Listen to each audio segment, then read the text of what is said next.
Falcon Blues TV is sponsored by Surfshark VPN. Protect your devices for as little as £2 a month. Click on the link in the description to get up to 80% off your yearly subscription. Okay, welcome back to Falcon Blues Podcast with me, Barney, and Ant, and our special guest tonight is Richard Buxton. Hello, boys, how are we? Well, best if Everton were in the equation, but That's it. If you take Everton out the equation, how are you? Fantastic. All good. That's good. So we're going to talk about a few things tonight. Obviously, we've got some news on MSP and then 777. There's a few things popped up today in Dyche's press conference that a few people pointed out on Twitter. Team selections, and then we'll have a little talk about the Wolves preview as well. So I suppose if we just go into the hottest topic, which is MSP. Now, Richard, I think that you'll know a little bit more than me and Ant about this. So what do you know? What were the main points for MSP, first of all, backing out of the exclusivity? Well, I mean, if we're asking Everton to give us a steer on this, then nothing, because, they don't communicate with anybody, don't communicate with the fan base, the media, unless it's, the favourites. So, we'll pass that to one side. From what I know, MSP had an exclusivity deal struck in May with Mishiri. It was similar to the Kaminsky deal. It was about 6 weeks, more or less, to get everything tied up, do due diligence, and then, hopefully invest. And they've walked away from that. And the main cause has been cited as one of the club lenders, which is Media Rights and Funding Limited, which is basically, from what I can understand, they basically seem to be a sort of, a guarantor for stuff like broadcast revenues and stuff like that. I mean, that might be a bit sketchy because I'm not really into the finance aspect of things. Okay. That's my basic understanding. Am I right in saying as well that company's got something to do with Philip Green as well? Loosely.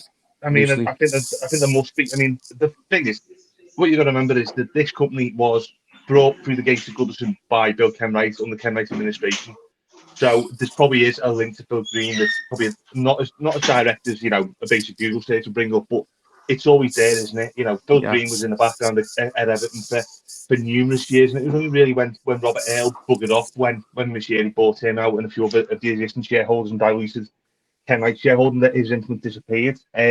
So, I mean, I think it's maybe too simplistic to say, yeah, Philip Green's fingerprints all over this, but there'll be a link somewhere along the line. It's up to people more based in the financial aspect to look into that. But certainly the fact that they came in the door when Kenwright was chairman and majority shareholder, I think that means that, he has to own why they've had the chance to veto this, because by the sounds of it, they're the ones who said, well, this deal isn't good for us. And they obviously have existing securities, I think they call it, which is disturbing because, everyone was told by Farmer Sherry that Everton are debt free and that, any lending is conditional on the stadium rather than on the club's books. So it poses more questions again about what is actually going on at Everton. And the fact that MSP have walked suggests that maybe this deal that they were being offered, the 125, 150 to be partially split between the stadium building and equity in the club, isn't as good as it appeared on the face of it. So that's it. MSP dead in the water. No chance of that coming back at all. Well, I mean, unless there's a miracle, I think they're done. I mean, they've obviously put a 100 million bridging loan towards Bromley Moor Dock. So you obviously see value in the stadium. But in terms of actually investing in it, I mean, why would you invest in Everton? If being realistic, who in the right mind with the expertise they've got, the knowledge and resources they've got, why would they invest in Everton? Everton is unfortunately right now a car crash of a football club.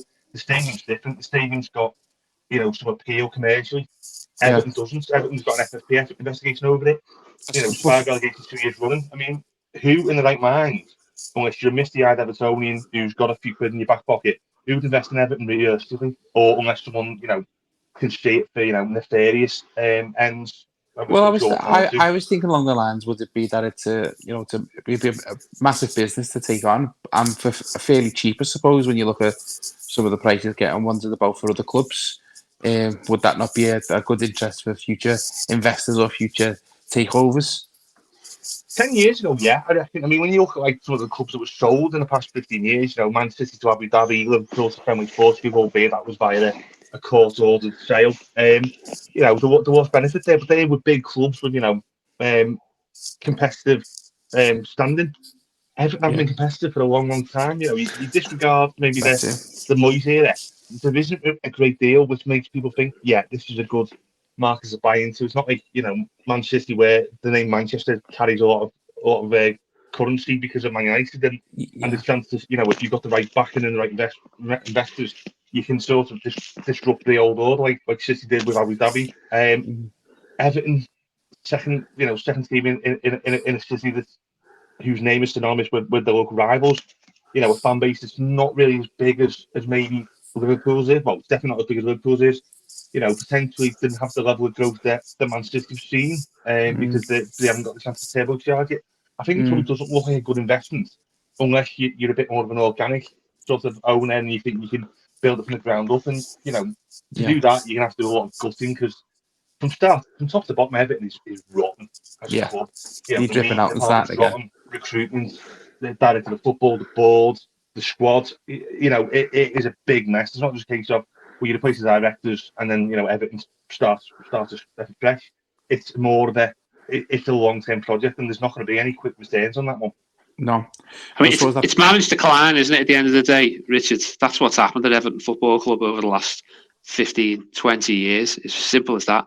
Managed decline, and absolutely, it feels now. If it feels now as if you can't even give the football club away. That's certainly how I feel with this way this is falling through. It feels like it's a club that you can't be bought, really. I sort of see parallels, and this was the start of my journalistic career with Hicks and Gillette, because I think what the people in charge are asking doesn't really tally with the reality of the club. When Liverpool were bought out, by force, Hicks and Gillette were asking for 750 million to $1 billion for the club, which is crazy money. And at that time, they weren't where they are now. And you look at Everton another step removed from that. So, as all the factors are detailed about why Everton is not a good fit, I can see why people are running for the hills and thinking the price on this isn't good enough. And they're probably thinking, it's probably worth more 75 mil for the stadium and the equity rather than 150. And I think it's more revealing that they only put 100 mil into this alone for Bradley Moore Dock, rather than taking up the full 150 and trying to invest in the club, because I think the club is just a car crash. Definitely. I suppose that takes us on to, with a car crash into a car crash bit of a company who 777, who are now rumoured to an announcement imminent, from what I've read before. And Alan Myers sort of confirmed that that's what he's heard as well. And 7777 looking at taking us over. Do you know anything about that? I think, Ant, you've got a couple of questions about them, haven't you? Yeah, I mean, Richard. Firstly, who are 777? That's a good question. I mean, let's be honest, Ant, when you read what people like Paul Brown, who's a very good journalist, have done on a bit of digging on it, it doesn't really inspire confidence. And you've got better in mind, they were on the scene around about February time when MSP had been to the Southampton game, the infamous Southampton game as it became known.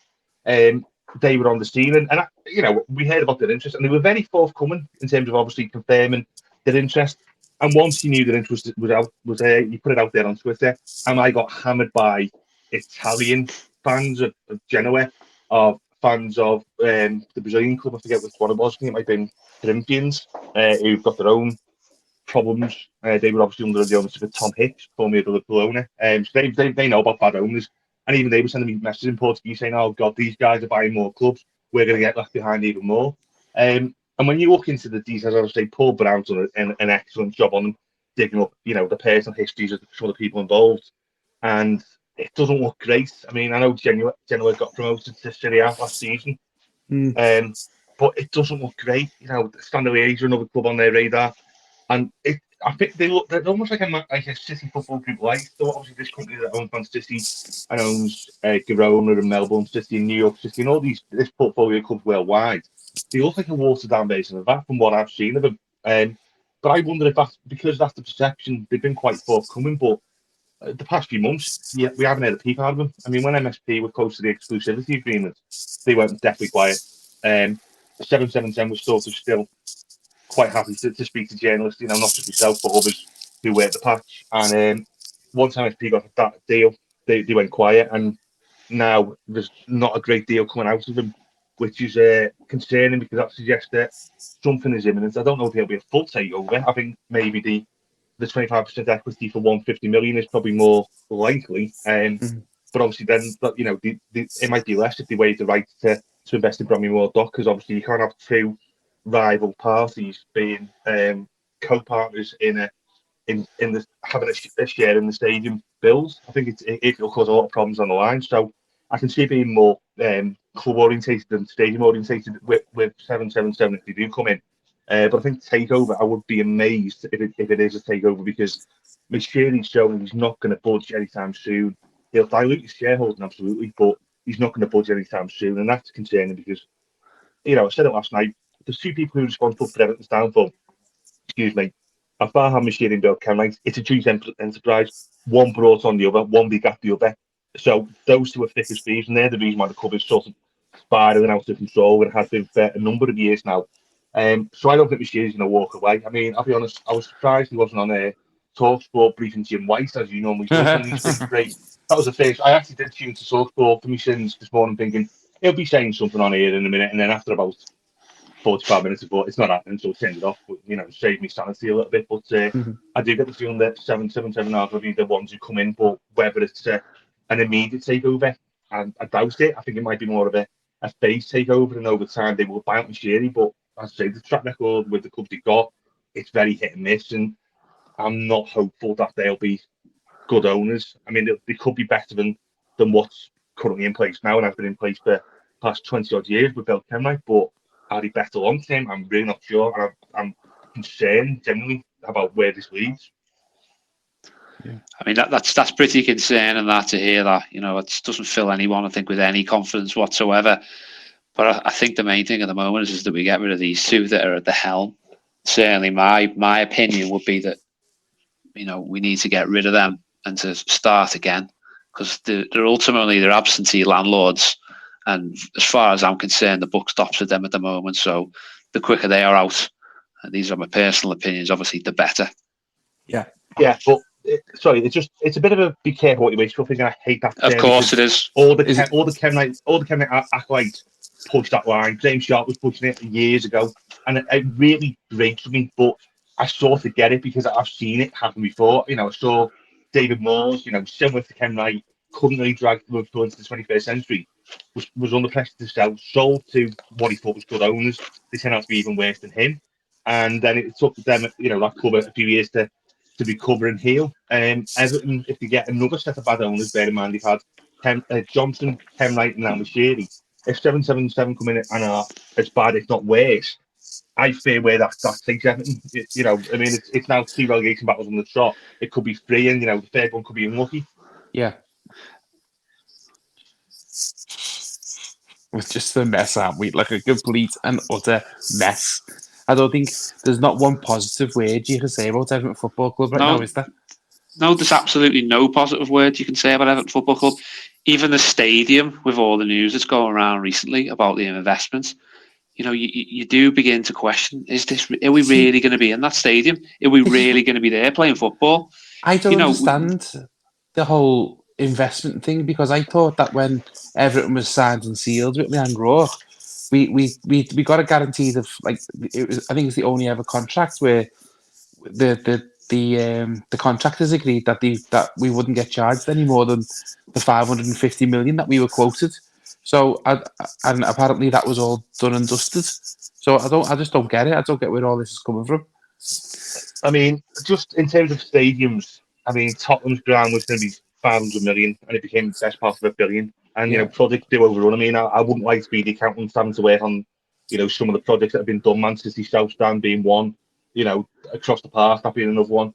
Stadiums never really sort of stay in budget. There's always a little bit of incremental additional costs, but to go from 500 million, which Kenwright was very quick to tell us all at the AGM a few years ago, to 760 million, that is some leap. And I don't know where those associated costs are coming. But I mean, the one thing that I am perplexed by is how is this all being funded? Because the club are so sketchy on the details. This is going back to 2018, 2019. It was always, well, we've got private funding in place, but we've got the council to, option as of a special purpose vehicle. I haven't heard anything about that from either the council or the club. And we don't actually know who's funding it. So obviously the fact that Mercedes having to drum up interest to try and get investors in for the stadium, I mean, that shows you that it's not really all smooth sailing. So anything they say about it's a done deal and it's a fixed cost, I think you've got to take it with a pinch of salt because, as I say, these things do run over budget. And I can say that with confidence because my dad used to be a construction manager back in the day. He's retired now, but he did work on a few projects in the past, and we did overrun on budget. But and something like a stadium with the demands of getting infrastructure and stuff like that, and the cost will increase because it isn't just the structure of the stadium; it's everything around it as well. So it's one of them. We're going to end up on Channel 5, aren't we? Can't pay, we'll take it away. Okay, now. I don't know whether any of you listened to the press conference today, but Dyche really burnt my head out today. Really did. Yeah. I just think there's times to be humorous and there's times not to be humorous. And right now, fucking saying, I tried for Harry Kane and that didn't work out. Behave, lads. This is an ongoing thing for Evertonians. This is like, we've been waiting for a striker since Lukaku, and you're coming out making fucking sarcastic comments. We're going to rein it in. And he's just, I know that Ant, you're not his biggest fan either, and you never have been, I suppose, even when he was at Barney. He's starting to wear me down a little bit, especially with his consistent loyalties to Michael Keane. That is burning my head out. I mean, it's the very uninspiring appointment. His team selections are uninspiring. The constant use of Michael Keane when we've got a young upcoming Dutch. What did he win the cup or the title over there? Title winning defender coming in, should be playing. The issue of not signing a striker is absolutely criminal, and then continuing to play, Neil Maupay, who will inevitably play on Saturday when there are other options available. This is going to end in tears, like all the managerial appointments that we've had over the last couple of years. This is not going to be, someone who's going to be here for the long term, and that's ultimately because this is where we are as a football club for everything that Richard just said in the past 20 minutes. Yeah. What did you think of his press conference today, Richie?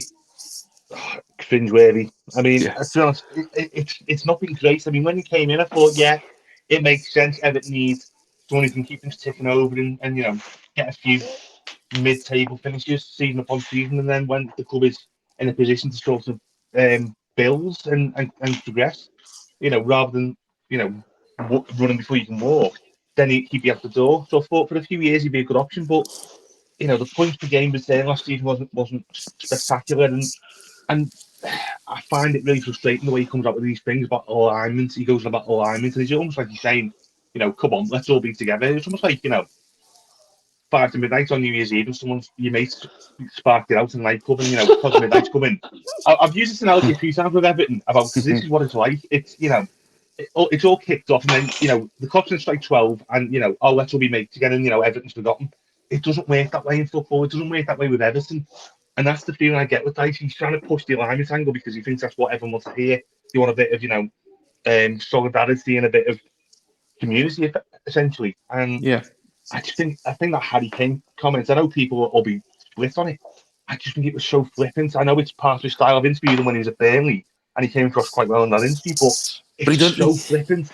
He done similar to Barney, didn't he? But when Messi said that he was leaving Barca, and no one laughed in the fucking press room then when he done it there.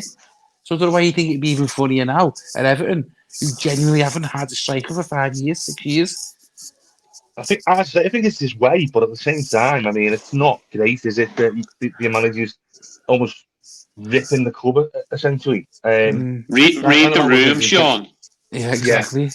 Yeah, and I think he seems to be banging the same drum Lampard was banging and saying that, like, it's what he's inherited, and the club's been like this for many years, and stuff like that. He's banging that drum as well, isn't he? And as you say, ripping the club in his press conferences. And really, again, I think me and Ant bring this up every week. It's about accountability and everything, and no one seems to have accountability.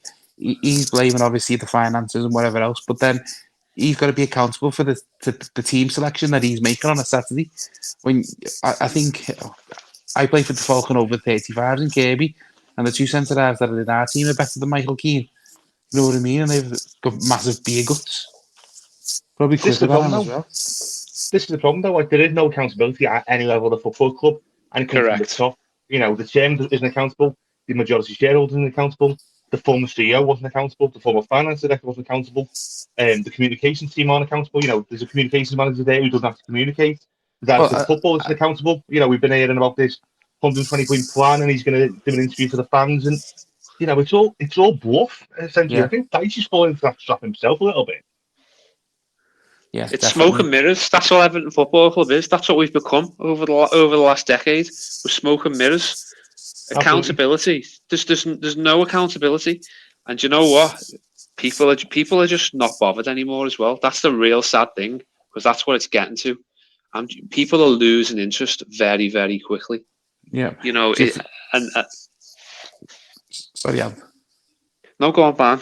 No, I was just going to say, do you foresee a few more protests then this weekend? It's going to be a little bit quiet, haven't they? But I mean, I hope so. Get the band back together is what I say. It's the fans that have dug deep over the last 2-3 years to get them out of the mire. No one else. The players haven't turned up. The players have turned up in, small handfuls of occasions. But the fans are always going to be the constant here, selling out away ends, huge waiting lists for season tickets, going to the shop and buying merchandise with the hard-earned money. And as Richard just said there, accountability, zero. Yeah, absolutely zilch. So what would your team selection be this Saturday? How many substitutes are we allowed on the bench? We've got at least 3 goalkeepers, so... Yeah, I mean, it's Pickford. I mean, Tarkowski. Going to have to be, Bramthwaite. I'd play 2 fullbacks as he played against Aston Villa. So Ashley Young in midfield. Would you drop Garner, Richard? Or James Garner? Do you think that's worked so far, or would you maybe move someone around? I'd drop Garner Gay and put Garner there. I think Garner's going to be really influential in the middle of the park.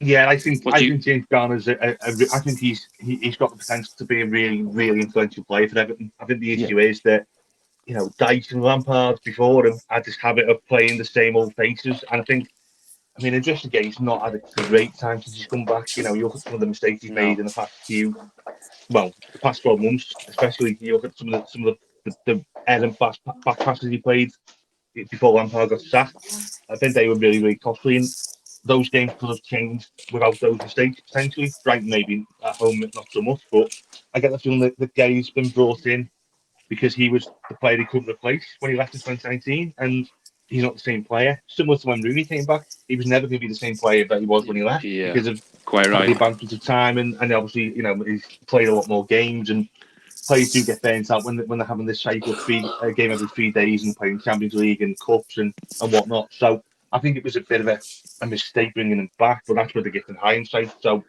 but I think James Garner would be a good option there because I think Idrissa Gueye has got a mistake for him, and that concerns me greatly because that's the last thing Everton need is a player who's going to make mistakes. There's always been one in the starting lineup anyway. For Michael Keane, you don't need another. So James Garner will be the best option there, and I think as well, Dyche doesn't have this.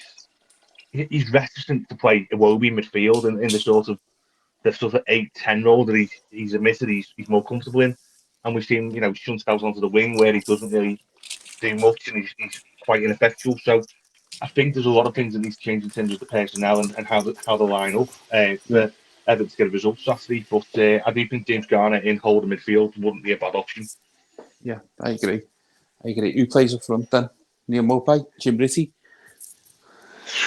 I wouldn't have him anywhere near the starting 11. I really wouldn't. I'd maybe think about playing Dan Juma and maybe Lewis Dobbin. I think there's a player there in Lewis Dobbin. I've got a feeling that he's going to put Dan Juma on the wing because Iwobi's out, isn't he? So I think we're going to see Neil Maupay. I think Neil Maupay is the player Everton don't need he comes short. He's not very dynamic when we try and get the ball in the box. He's never there.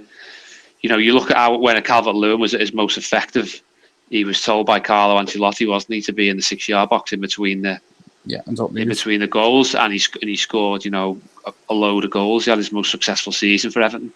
Neil Maupay doesn't do that, and he gets in good positions, and his finishing is just woeful. I think he had a chance when we were 3-0 down at the weekend, and spawned it. So I wouldn't play him. I think his confidence is too low, and if he misses a sitter on Saturday, the crowd are going to go on his back, and his confidence is going to be down even lower. So Danjuma and Dobbin for me.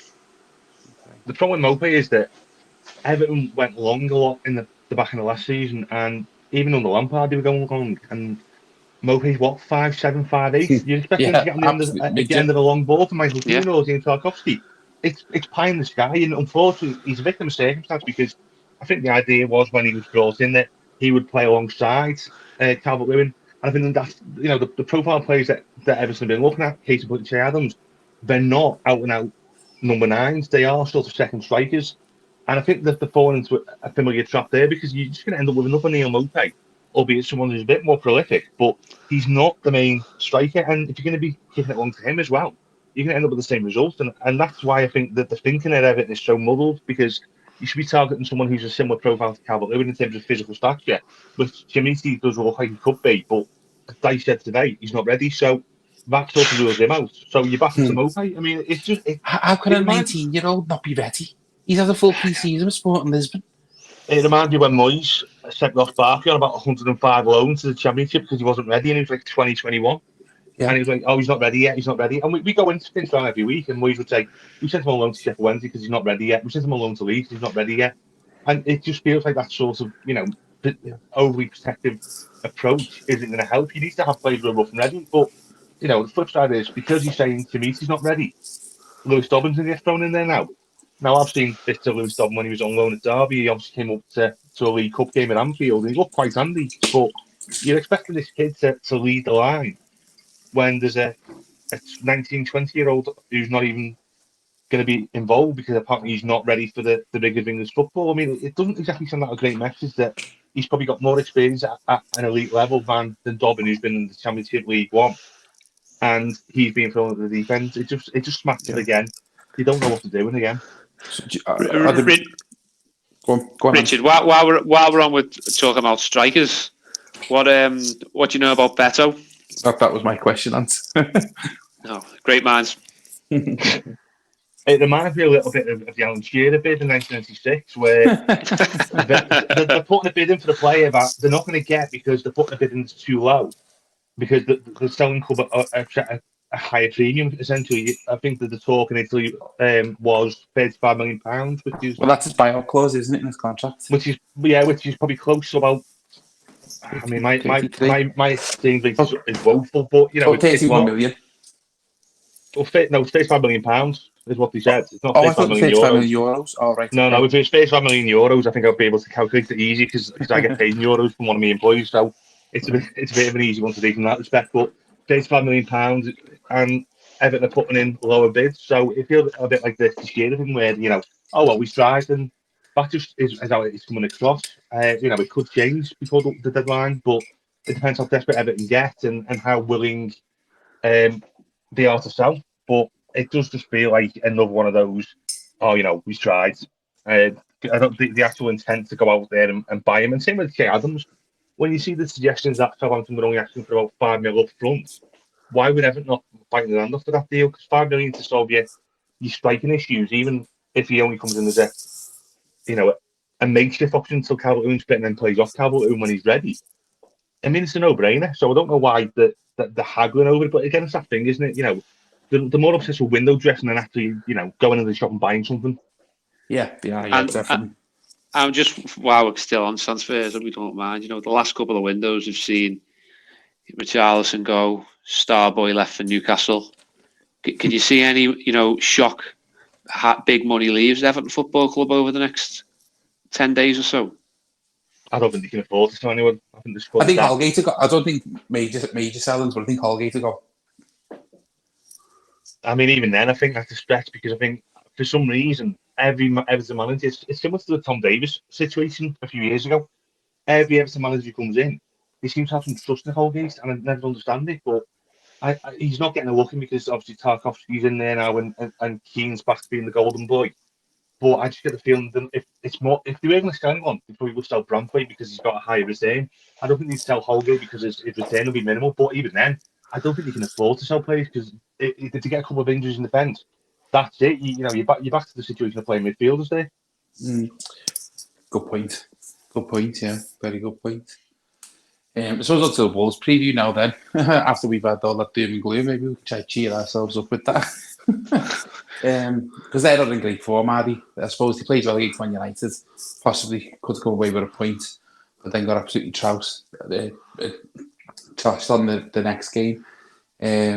So, it's a massive game for us. I mean, I can't believe we're saying that, third game into the season, but it's absolutely a massive game. It's a must-win.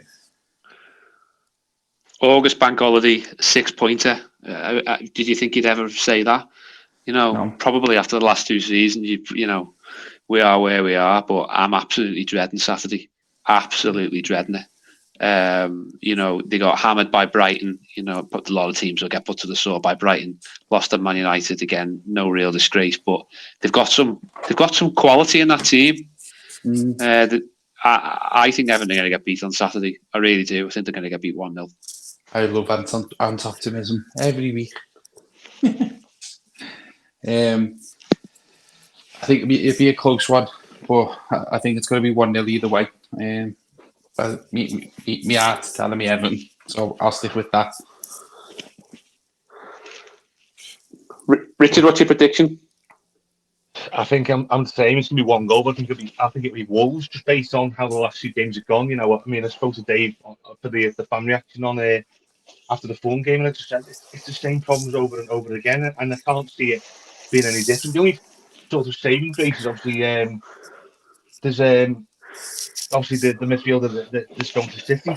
Obviously he's not involved. Nunes. He's suspended. Yeah, Nunes, he's suspended, isn't he? So yeah, very good player. A slight crumb of comfort.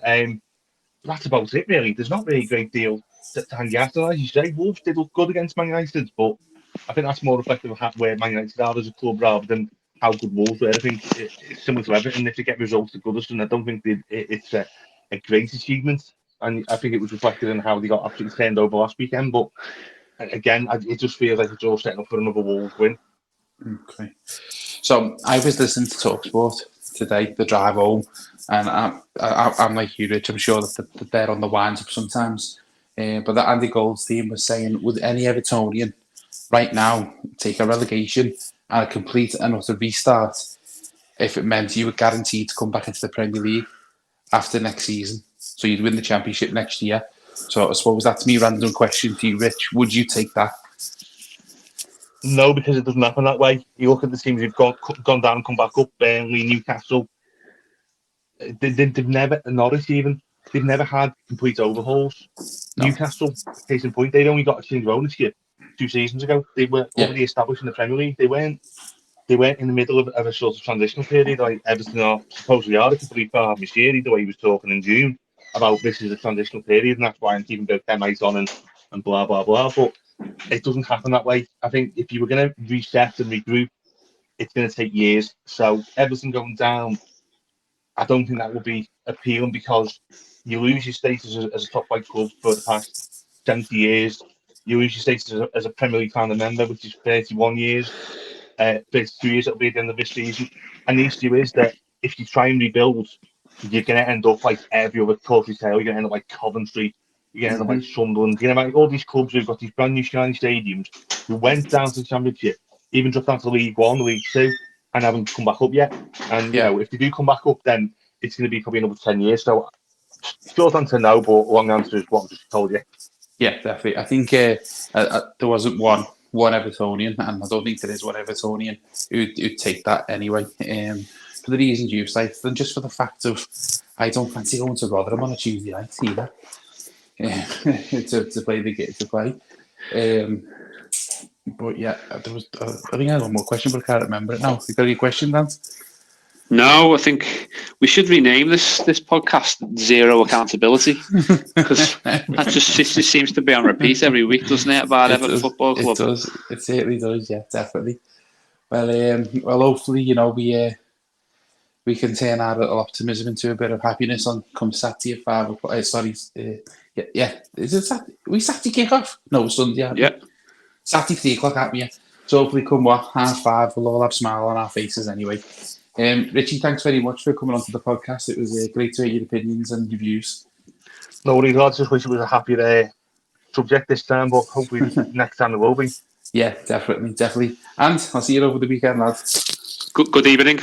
Good evening, Colin Young.